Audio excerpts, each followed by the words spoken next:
Hello everyone.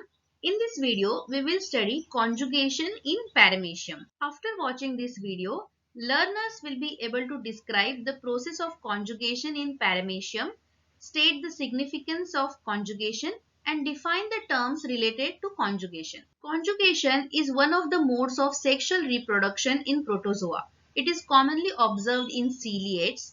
The advantage of conjugation is recombination, and it is accomplished by exchange of nuclear material through a cytoplasmic bridge which is formed between the two individuals. Before we understand the process of conjugation in paramecium, let us revise quickly the characteristic features of paramecium. Paramecium is a protozoa which belongs to the class Ciliata because it has got cilia all over its body, which are the locomotory organ of paramecium. Paramecium is commonly slipper shaped and it has got oral groove. Paramecium has got two nuclei. One is macronucleus and other one is smaller, which is micronucleus. Macronucleus is larger as compared to the micronucleus. Other than nuclei, there are contractile vacuoles and food vacuoles present in the cytoplasm. The process of conjugation, which is a mode of sexual reproduction, takes place between two paramecia, and the two paramecia which are involved in this process are known as conjugants. The pair of conjugants is known as conjugation pair. The process of conjugation can be described in steps, but it may vary slightly in different species of paramecium. So there are two mating types of paramecium. One is positive and other is called as negative. These are not two different sexes but considered as two mating types. Conjugation takes place between the opposite types of paramecium. So it will take place between one positive and one negative mating type of paramecium, but it will not occur between the positive positive or negative negative type of paramecium. So the conjugation pair always be formed between one positive mating type and one negative mating type of paramecium. The process of conjugation begins with formation of conjugation pair. For the formation of this conjugation pair, first individual paramecium identify the compatible mate which is of opposite mating type. After making contact at their anterior ends, these individuals stop feeding. They orient themselves side by side. Their oral groove disappears. Cilia and pellicle at the oral groove also disappears. The macronucleus, which is the larger nucleus of the paramecium, also start disintegrating at this stage, and a cytoplasmic bridge is formed at the oral groove which joins the two paramecium. These two paramecium are now called as conjugants, and together it is known as conjugation pair. Let us now study what nuclear changes take place during the conjugation in each of the paramecium of the conjugation pair. Let us understand how the nuclear exchange takes place during the conjugation and how each of the individual paramecia of the conjugation pair will give rise to four paramecium. So let us consider this one box as one paramecium and these two boxes together make a conjugation pair. So these two paramecia are of different mating types and they have been represented with different color. As the two paramecia come together and make a conjugation pair, the cytoplasmic bridge is formed and the macronucleus disappears and only micronucleus remains. Basically, macronucleus gets disintegrated in the cytoplasm. At this stage, where each of the conjugant paramecia has only one micronucleus, undergo meiosis. This meiotic division of the nucleus will give rise to four macronuclei which are haploid. Remember, this stage before meiosis is diploid, but after meiosis each of the four individual micronuclei are haploid.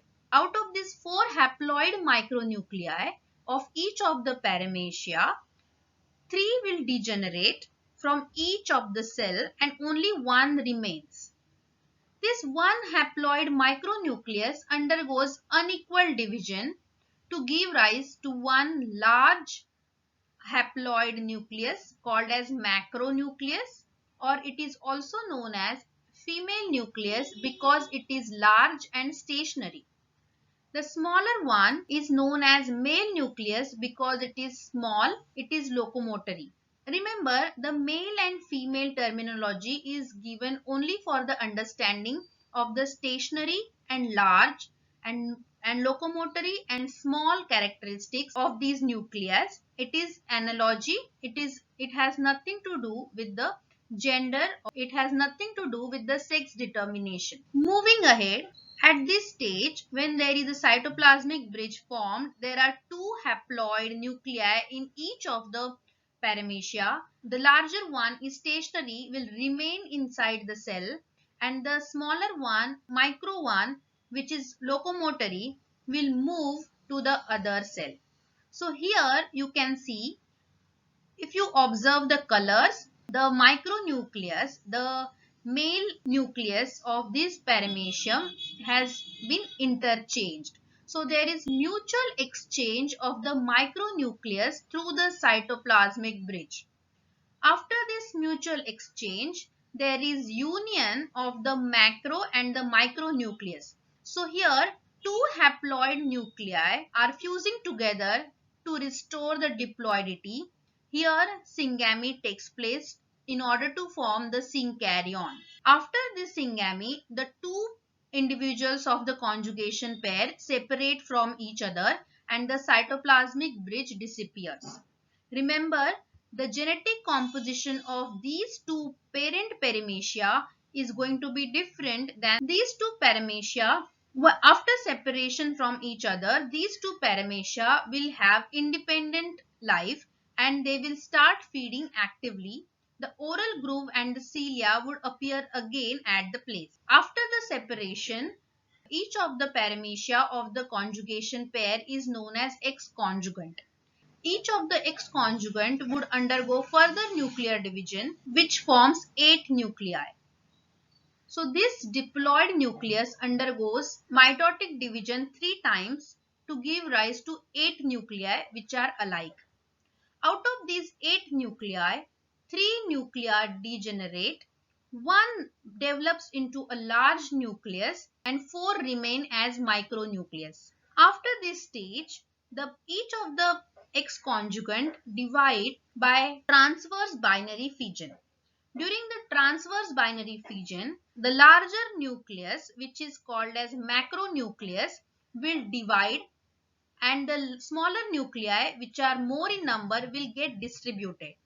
So one X-conjugant with 1 macronucleus and 4 micronuclei will divide twice by transverse binary fission. And while this division is occurring, the macronucleus will divide and micronuclei will get distributed. And this is how there will be 4 daughter paramecia with 1 macronucleus and 1 micronucleus in each. Here you can observe the composition of the original paramecia or the conjugants of the conjugation pair is different than the new daughter paramecia so formed. Because there is exchange of genetic material during conjugation, a new genetic combination has been formed in the daughter paramecia. This is how the nuclear changes during the conjugation can be described.